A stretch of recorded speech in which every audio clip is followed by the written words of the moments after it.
Posibleng abutin ang isang buwan ang pag-restore sa supply ng kuryente sa probinsya ng Masbate na sinalanta ng Bagyong Opong.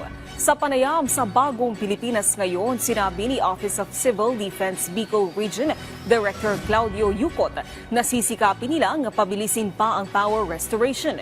Ipinadala na rin ang task force kapatid para tumulong sa Masbate Electric Cooperative o MASELCO. Tinututukan na rin ang rehabilitasyon sa mga napinsalang infrastruktura at kasama rito ang mga lugar na hindi man napuruhan ay mayroong mga residente na naapektuhan. Huwag po silang mag-alala at ang inyo pong gobyerno ay handa pong tumulong sa inyo.